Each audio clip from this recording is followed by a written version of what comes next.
Somewhere in your Notes app or your phone's reminders, there's a goal you wrote down over a year ago that you still haven't touched. Open it right now if you want. It'll still be there. Maybe it's the weight you said you'd lose, the business you said you'd start, the relationship or the version of it you said you'd fix. That's not a coincidence. That's a version of you quietly giving up, and you didn't even notice it happening.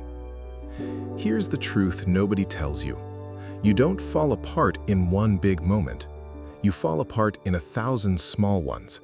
A skipped morning here, not today there, until one day you look in the mirror and the person staring back feels like a stranger wearing your face. And by the end of this, you'll understand why motivation was never actually your problem. You'll see why trying to get motivated has been working against you this whole time, and what to build instead. Stay with me. This gets specific. Let's talk about what this actually looks like, in real detail. Not, you feel tired, something more specific than that. You've rescheduled the version of yourself you want to become so many times you don't even bother picking a date anymore. No more starting Monday, just a quiet, permanent maybe. You'll scroll past that same note with the goal in it, the one you opened a minute ago, a dozen times a day, and just keep going. Not because you forgot it's there, because looking at it too long feels like an accusation. Here's a real question, not rhetorical. Actually think about it. When was the last time you did something that made you proud in private, where nobody was there to see it or clap for it? If you had to search for that answer, that's worth sitting with. You're not lazy. I know that gets said in every video like this, so let me say it differently. Laziness would be easy to fix. Laziness responds to a deadline, a bit of pressure, a bit of fear. What you have isn't that. What you have is 1,000 broken promises to yourself, stacked so high that your own words stopped meaning anything to you. And once you stop trusting yourself, everything gets heavier. Every task, every morning. That's not laziness. That's a trust problem. And trust problems don't get fixed by trying harder for one day. Here's something you may have heard before, in a different shape. Become someone who works out, instead of trying to convince yourself to work out. Fine, that's not new. But here's the part almost nobody explains. If your identity is something you can build, where did your current one come from? You didn't choose it, not really. Somewhere along the way, life quietly handed you a role, the tired one, the one who never finishes what he starts. And you accepted it, the same slow way you accept most things.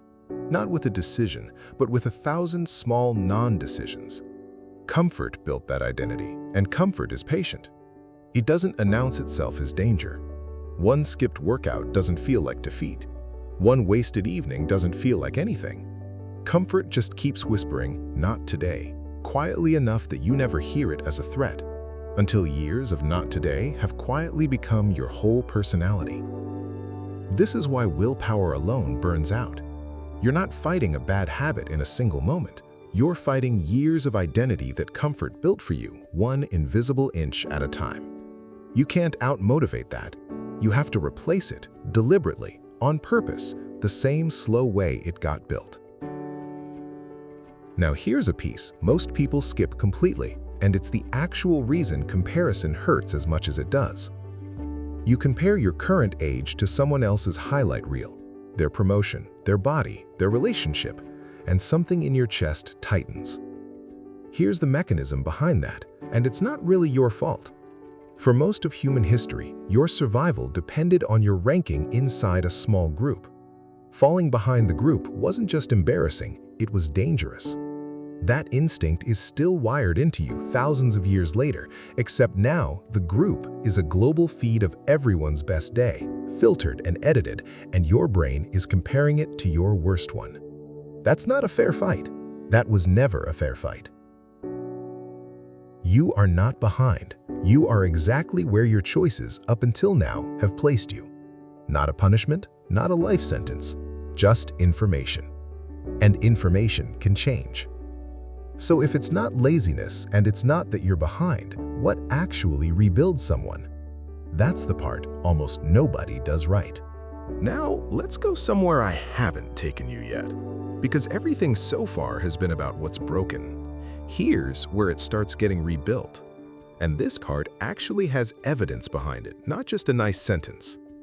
There's a well-known finding in psychology from research by Peter Gollwitzer that when people announce a goal out loud to others, their brain registers a small hit of satisfaction, almost as if the goal is already partly done. That premature reward quietly drains the motivation to actually go do the work. In other words, telling people your plan can feel like progress while secretly working against you. Keep that in mind. It's going to matter in a second. First principle, and it's the smallest one. Keep the smallest promise every day. Not the biggest promise, the smallest one. 5 push-ups, 1 page, 1 short walk. It sounds too small to matter, but it was never about the push-ups. It's proof, delivered daily, that when you say something, you follow through. That's how self-trust gets rebuilt, not through one huge win, through tiny, undeniable proof, repeated until it becomes evidence you can't argue with. Second principle, and this one shows up over and over in people who've actually turned things around. Not a program, not a course. One small rule.